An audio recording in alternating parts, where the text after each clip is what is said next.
नमस्कार।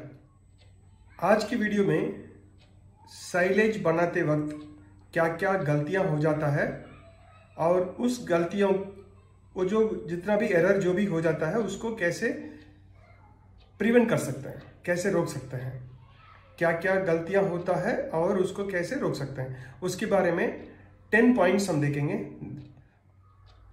First error, सबसे पहला गलती, मॉइस्चर लेवल। कोई भी हरा चारा साइलेज के लिए आप यूज करते हैं उसके अंदर मॉइस्चर कितना है वो बहुत जरूरी देखना है। मॉइस्चर लेवल अगर मे साइलेज आप बनाते हैं उसमें 65 to 70% होना चाहिए। जब उसका जो ड्राई मैटर कंटेंट जो है 30 to 35% होना चाहिए।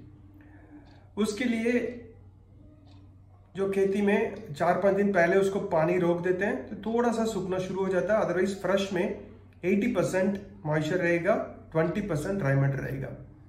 सबसे ज्यादा मॉइस्चर के साथ आप जब साइलेज बनाएंगे उस टाइम पे जो अच्छा सा जो न्यूट्रिएंट है, जो वाटर सोल्यूबल न्यूट्रिएंट्स है, वो जब उसको दबा के जब रखते हैं नीचे से पानी जैसा बाहर निकल जाता है तो पूरा आपका जो साइलेज में जितना न्यूट्रिशन होना चाहिए वो कम हो जाता है। तो इसलिए मॉइस्चर लेवल जरूर देखिए। दूसरा पॉइंट, साइलेज का हार्वेस्टिंग टाइम, ग्रीन फोडर का हार्वेस्टिंग टाइम। अगर ज्यादा दिन छोड़ देते हैं तो उसका फाइबर कंटेंट बढ़ जाता है, उसका डाइजेस्टेबिलिटी कम हो जाता है।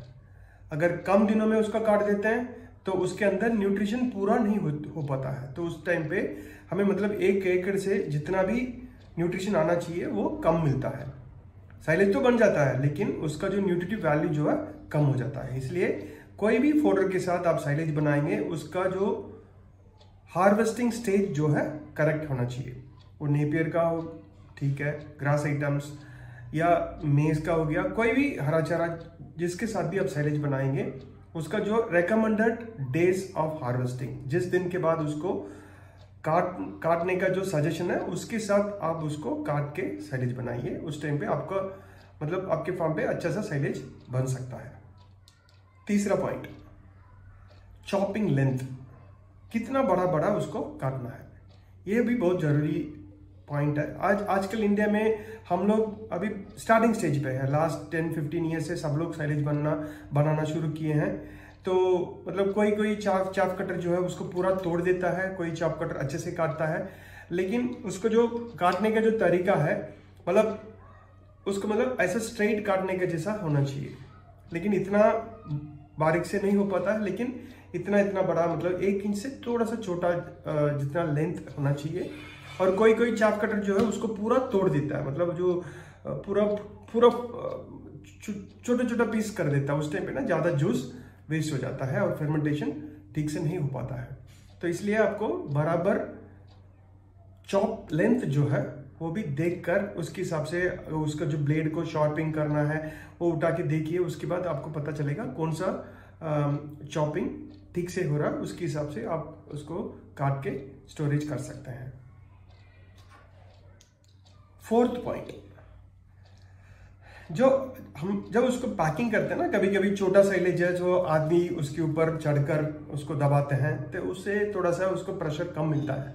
तो फिर भी क्या करें, थोड़ा सा जब करते हैं उस टाइम पे हम उतना ही प्रेशर दे पाते हैं। जितना ज्यादा कॉम्पैक्ट हो जाता है उतना अच्छा फर्मेंटेशन रहेगा, उतना ही अच्छा साइलेज आपको मिल पाएगा। अगर बड़ा सा बना रहे हैं तो डेफिनेटली ट्रैक्टर चढ़ा के उसको दबा सकते हैं। और वो भी एकदम से 4-5 फुट नहीं डालना है, 1 फुट डालना है, फिर ट्रैक्टर से पूरा एकदम दबाना है, फिर उसके बाद 1 फुट उसके ऊपर डालना है, फिर उसको दबाना है। तो उसके हिसाब से ऊपर लेके जाना है। मतलब एक साथ डाल के जब दबाएंगे उससे नहीं होगा, थोड़ा डाल के उसको दबाना है, तभी उसका कॉम्पैक्ट जो है कॉम्पैक्शन पैकिंग डेंसिटी जो है वो बढ़ जाता है। उसकी वजह से अच्छा सा साइलेज बन जाएगा।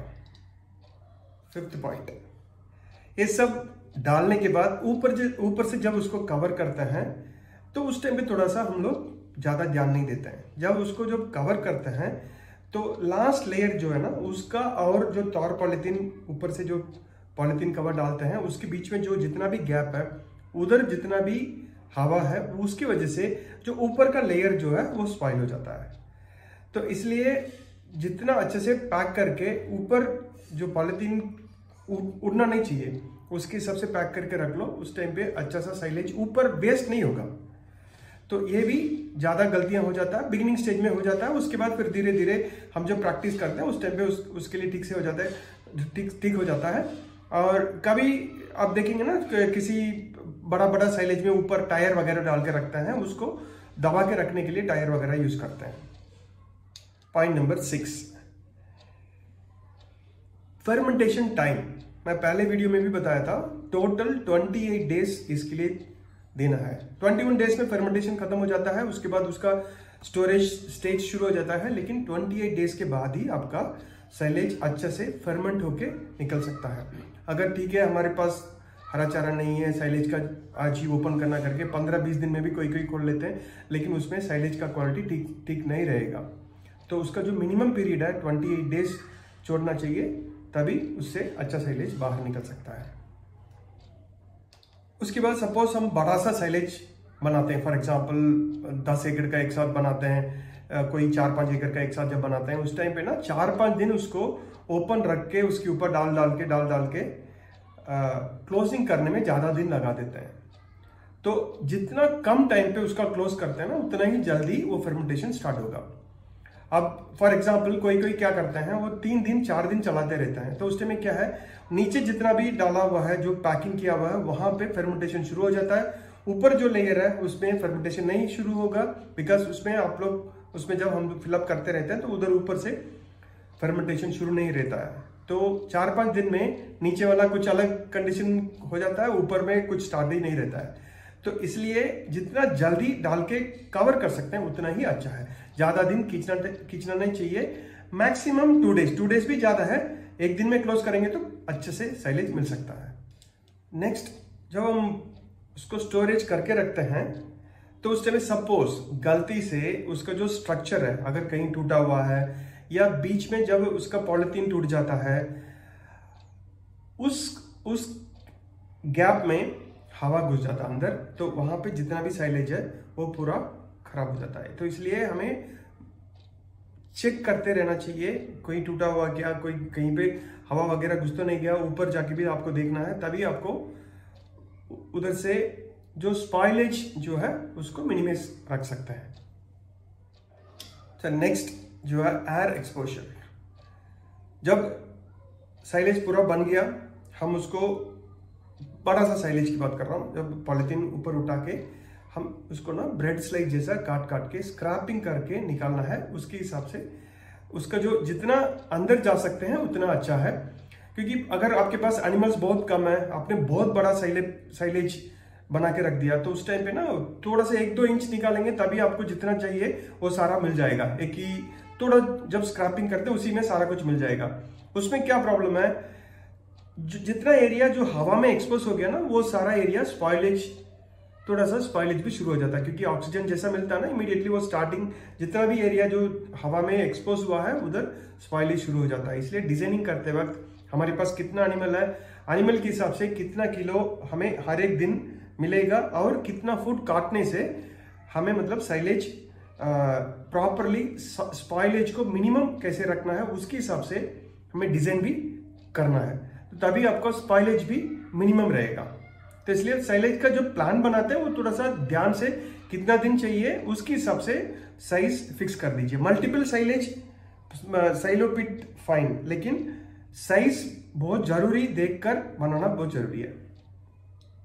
और सबसे लास्ट वाला, ये छोटे साइलेज बनाने वालों के लिए जो छोटा सा जो प्लास्टिक कंटेनर में जो बनाते हैं उनके लिए है। तो उसको धूप में नहीं रखना है। ठीक है यार, कंटेनर में रखा हुआ पैक करके हमने धूप में छोड़ दिया, या साइलेज जब आप लेके आते हैं तो उसके बाद धूप में छोड़ दिया, उस टाइम में क्या है, तो उसका जो फर्मेंटेशन का जो टेम्परेचर जो है, उसका टेम्परेचर अंदर से भी गर्म होना शुरू हो जाता है, बाहर से धूप की वजह से भी गर्म होना शुरू हो जाता है। तो इसलिए और भी फर्मेंटेशन प्रॉपरली नहीं हो पाता है। ये जो 10 पॉइंट्स है, कॉमनली जो गलतियां हो जाती हैं 10 पॉइंट में कवर किया। होप ये जो वीडियो आपको पसंद रहेगा। नेक्स्ट वीडियो में साइलेज का और कुछ जानकारी लेके मिलेंगे। Thank you so much.